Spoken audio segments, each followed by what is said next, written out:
Hey, what's going on everyone? Gareth here, FCP Euro. Welcome back to another DIY video. Today, we're going to be replacing a trans cooler on a 2011 BMW 135i on the lift behind us.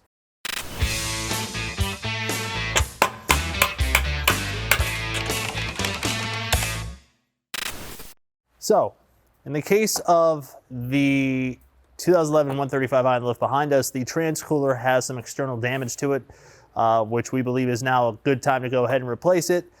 Generally speaking, these trans coolers are pretty robust. However, there are definitely some reasons why you might want to replace it. Number one being the thermostat here. These could go bad over time, which will cause the transmission not to operate at the correct temperature. This car is a dual clutch transmission, 7-speed DCT car, so great transmission, definitely needs to operate within a certain temperature range, so want to make sure that that is going to be functioning correctly. Past the physical damage on that, we are also going to be replacing one of the feed lines that feeds coolant to this cooler because it is a oil to water heat exchanger, along with another line that comes from the radiator to it, strictly because if any of these O-rings are in bad condition, it's not going to reseal, there's going to be a coolant leak, and you're going to have to end up doing the job anyway. So if you're replacing one of these coolers, it does make sense to replace the lines that feed and take coolant from it. Past that, we are going to have to disconnect the trans lines from the cooler. So we have some DCT fluid to refill the transmission, along with coolant to refill the cooling system, since we're going to have to drain it. Past that, let's talk about some of the tools we're going to do this job, and then we can go ahead and jump right into it. So some of the tools we're going to need to do this job: T20 and a T25 torque socket. You'll also need a T30 torque socket, 10 millimeter 3/8 drive sockets, which I'm going to have to use for the couplers on the cold side charge pipes. Magnet is always a good thing to have. This multi-angle pick for a lot of the quick disconnects. Flathead screwdriver for prying. Also, I'm going to be using one of these hose clamp pliers or hose pliers in order to manipulate some of the quick disconnect fittings to get them off. These channel locks for compressing one of the V-band clamps or clamps for the silicone coupler on the charge pipe. It's an aftermarket charge pipe. Along with that, your typical assortment of 1/4-inch ratchets. You don't really need anything big for this. Electric ratchet, and if you have access to a vacuum bleeder for the cooling system, that's going to be super useful at the end to verify that you have a system that is sealed and is not going to leak. Past that, these are tools we're going to need to do the job. So with that said, let's go ahead and jump into it. So the first thing we have to do is pull our fan out.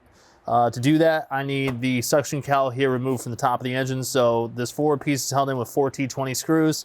So we'll go ahead and remove those now.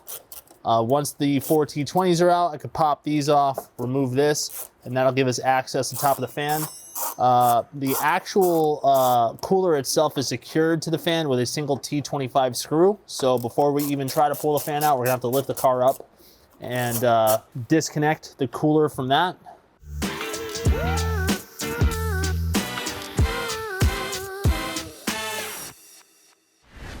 While we're still up here at the top, we can do a couple things in advance, such as unplugging the fan electrical connector. So I'll plop that off to the side.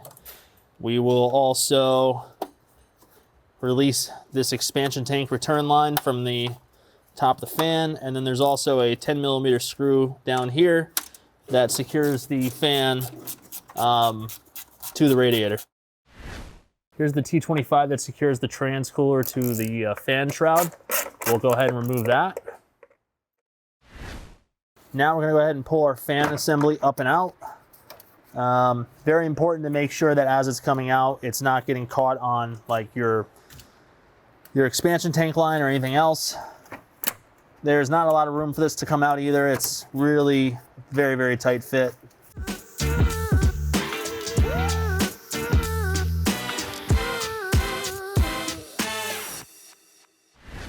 I'm going to go ahead and open up our expansion tank cap. This is going to allow the coolant to drain faster. Again, the trans cooler is an oil to water heat exchanger, so it uses engine coolant. And conveniently enough, the coolant line I'm going to be disconnecting to drain the cooling system goes to that cooler itself, because that is the lowest accessible point in the cooling system to be able to drain it from. So at this point, I'm going to lift the car back up, and I'll show you how to drain the coolant on the setup. So we're going to go ahead and drain coolant from The feed comes into the thermostat side of the trans cooler.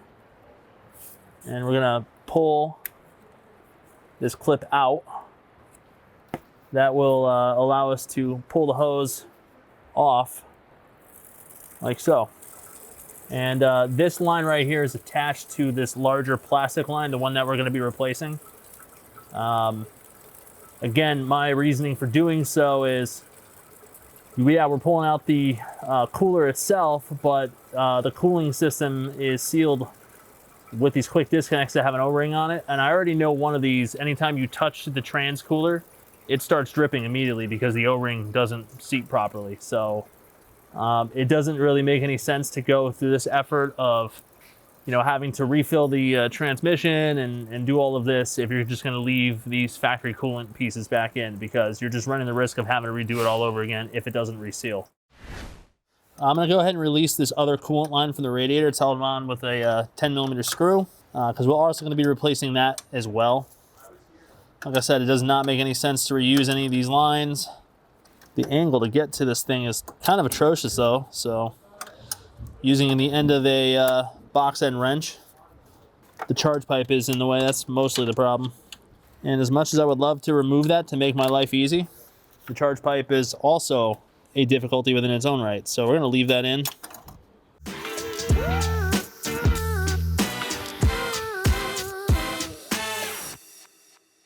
Yeah, the screw is loose enough now that I can use a stick magnet to rotate the head of the screw, like so.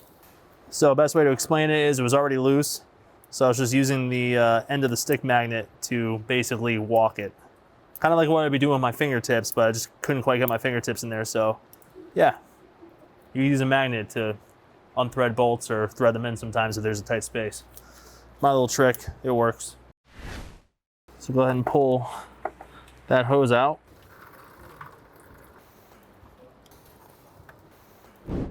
So now we need to disconnect our trans cooler lines. So these are the oil-filled lines from the transmission. These are a two-pronged quick disconnect, so theoretically, so I'm going to use these hose pliers, and I'm going to use them to push down on the release, and then I'm just going to walk it off. Now, these are plastic, so we need to exercise some level of caution while removing these couplers. So my recommendation to release these is to push it forward past the barb. I'm going to use these pliers to push down on the release prongs so that I can walk it past the barb.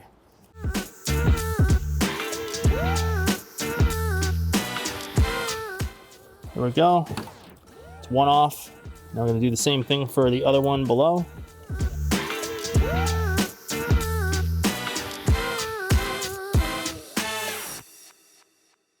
Right there's the trans cooler. Yeah, so the cooler was hitting against the subframe, which caused that damage.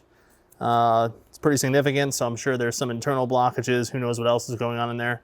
So there's absolutely no point to see this, ignore it, and not replace it. So this one, junk, throwing it right in the trash. While I'm working on the rest of the coolant lines, I want to make sure that the transmission is not open and fluid is dripping out. We do have to do a top-up procedure at the end of this, but I'm going to go ahead and hook on the cooler hoses in the same orientation that they were before. For them lock on, so now at least no transmission fluid is going to drip out while we're doing other work. So I'm just going to go ahead and leave that hang for now. And we're going to work on removing that plastic coolant pipe. Honestly, while I'm still up here, I could see those torque screws that secure the pipe to the subframe. You can see them right there. Now is going to be a great time to go ahead and gain access to those. So I'm going to go ahead and loosen those screws and remove them now while I'm here at the top. No point working in the blind if we don't need to. The coolant pipe is secured with 3 T30 screws. Yeah, once these screws are loose, you pretty much have to unthread them with your fingers. There's not really much resistance on the threads. Now, we didn't really lose that much transmission fluid when we opened up the cooler, so I don't know how much it's going to require to top it back up.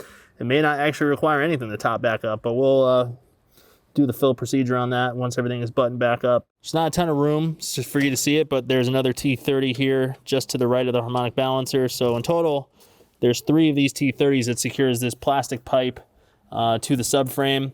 One of them is going to be over by the thrust arm bushing, but the plastic bracket that's normally part of the pipe is gone. So it's threaded into the subframe, but there's nothing, it's not securing anything. So we're going to have to remove the screw from the subframe no matter what, but that's okay. There we go. So like I said, the bracket, there's 3 mounting tabs on this coolant pipe. This one on this side at the subframe is broken, but the screw is still in the subframe. I need to get the screw out of the subframe so we can install the new one.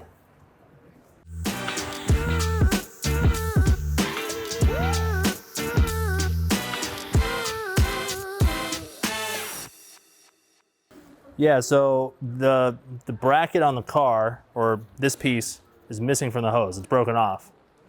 But the screw that's supposed to secure it to the subframe was all the way down into the subframe. So it was tight all the way out. Now we can go ahead and remove the rest of the hose. I'm gonna go ahead and disconnect this hose from the thermostat.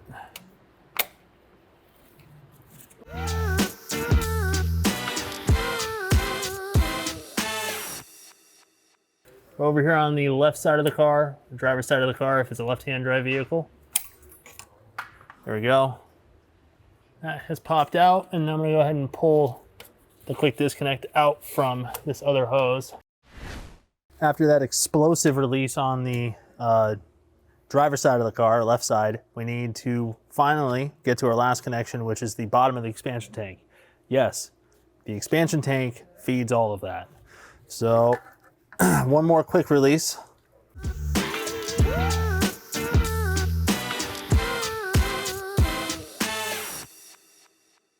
So this is the expansion tank hose. So this is what connects to the expansion tank. This goes to the thermostat. This goes to the trans-cooler thermostat. And then this connects to, I believe, a heater core hose on the left side of the vehicle. It's a lot. Fortunately, the hose going back in is going to be a little bit easier than taking this thing out. Or not.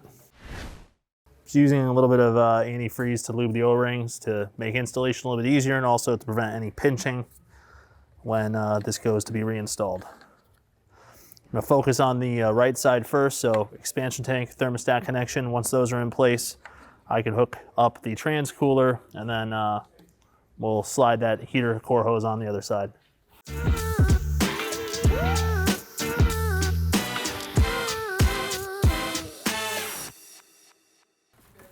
There we go, first connection done. I'll go ahead and raise the car so I can start doing the connections from underneath. Particularly the connection at the thermostat, that one's a little bit tricky. Want to make sure that it actually locks in place. So one thing to consider, because this mounting bracket was broken off the original pipe, we didn't have to disconnect the cold side charge pipe from the intercooler. We do now though, because there's no way for this to clear that gap between the power steering pump subframe and the silicone coupler. So just things to keep in mind. Installation is not always the opposite of taking it apart.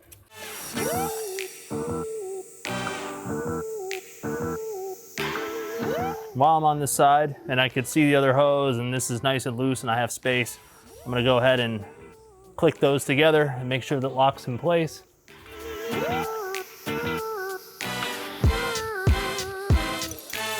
And now I'm gonna go ahead and re-secure the charge pipe. This obviously has an aftermarket setup on it. Your factory charge pipe's gonna have a quick disconnect on it. So installation of the factory part's gonna be different than what I'm doing for this one. That thermostat connection clicked into place. Did require a little bit of force. I was pushing on it from behind, but that has locked. I'm just gonna give it a quick pull. I've actually had one of these come loose before and that's not a good time. So giving each one of these connections a quick tug to make sure that they're locked in place, but I think we're good on that front. So now I'm going to secure the coolant pipe to the subframe on the left side of the car here. That one screw that took a million years to come out, we'll go ahead and put that back in. And then we'll lower the car back down, then we can go ahead and install the other coolant hose to the radiator, hook up the cooler itself to the coolant lines, and then we'll fill the cooling system, do a vacuum bleed, make sure everything is good, that it's sealed up, and should be in a good point at this point. I'm feeling good about it.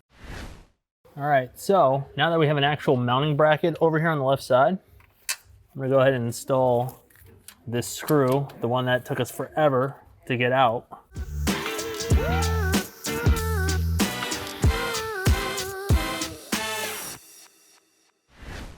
All right, so at this point, we're just gonna go ahead and re-secure the new coolant pipe back to the subframe. And again, all of this is to ensure that the connection at the transcooler doesn't have the possibility of leaking. One of those was already leaking anytime you touched it, anytime you moved it, which tells me the O-ring is not good in it. So it'd be really unfortunate to do all of this other work and then have this one coolant hose or transfer pipe or whatever you want to call it end up leaking, and then literally have to come back in here and redo all of it. So even though this is more work up front, I've kind of come to the acceptance that these couplers that, you know, BMW is known for using, Mercedes, Volkswagen, Audi use them now, I pretty much just treat them as a one-time use thing. For the radiator hoses, or the larger ones that have the larger O-rings, I'll take a look at those and I'll make the judgment call, but some of these smaller connections, they have more of a tendency to leak than the larger ones. So, you know, again, more time up front to do this, but nothing is worse than having to go back in and redo it because an O-ring is bad, or, you know, some connection is pinched. So what I could tell also, this particular coolant hose was also original to the car, so it's not a bad idea to replace it.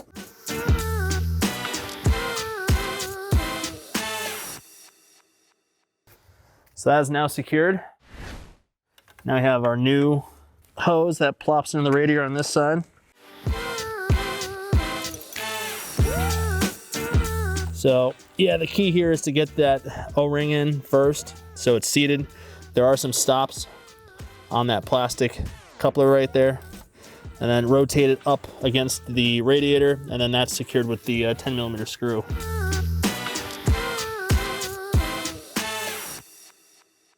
So I'm taking advantage of the fact that this car has silicone couplers on the charge pipe to get access so I can actually get this 10mm started, because, well, it was really brutal to remove, and that's not exactly going to help to get it started or even get it in. So at this point, that doesn't even make sense. So I'm just using the parts that are on the car to this advantage. Quite frankly, if this is a 135 and you're doing this job and you don't have silicone couplers on your charge pipe, probably want to just remove the charge pipe just to be able to get that one screw out, because there just isn't any room.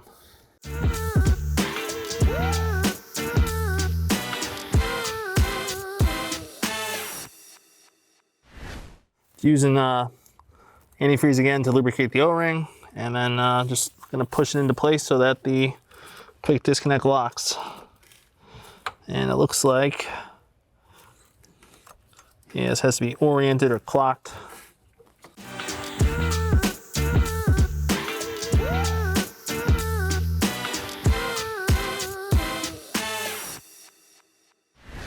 All right, now we're gonna go ahead and slide a radiator fan back into place.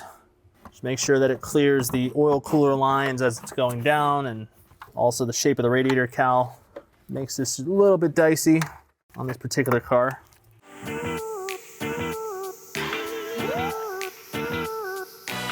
Another thing to mention, at least the aftermarket intercooler on this car, it's got some brackets on it and the fan likes to get caught up on it. So going back into position, you got to make sure that it's clearing all of that as it's going back down. And we got the little 10mm that secures the fan to the radiator.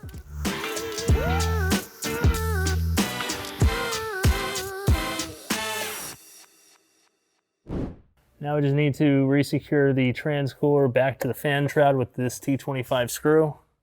There we go. So at this point, everything is resecured and hooked back up. I'm gonna go ahead and vacuum fill the cooling system. We do have a video on how to vacuum fill any vehicle using a vacuum filler, but these BMWs also have a self-bleeding procedure with the electric water pump. We have a tech tip video that shows about how to activate that system. So we're not gonna go over the fine details about how to fill the cooling system because there's plenty of content on that. I'm gonna still do this off camera. We'll probably have some B-roll footage of that. I'm just simply refill the cooling system, check for leaks, and then after that I need to start the car, let the transmission come up to temperature. As the transmission comes up to temperature, I just need to crack the fill plug, make sure that trans fluid is coming out of the fill level. That'll indicate to me that the transmission and the circuit is full. We didn't really lose that much trans oil when I opened up the trans cooler, so I don't think I'm gonna have to add any, but it is worth it to check. So I'm gonna go ahead and get busy and make sure everything is good to go.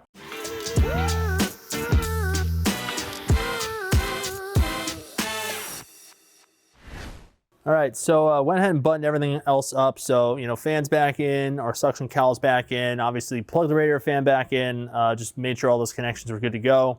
Pulled vacuum on the cooling system, it held vacuum. Went ahead and filled it with about 1.5 gallons of coolant, which to be expected based on how much that we drained out of the system, just simply disconnecting stuff. So at this point, I'm gonna start the car. I'm gonna put the car up in the air, check for leaks, let it run. Just wanna make sure that everything is shored up underneath there. I'm also gonna check the trans temperature between 40 and 50 degrees Celsius. Wanna make sure everything's good on that, but we lost very, very little gear oil. Honestly, almost none. So I don't think it's really gonna need a top off, but it is worth checking. So once it's at temperature, I'll check that fill level and we'll be good to go.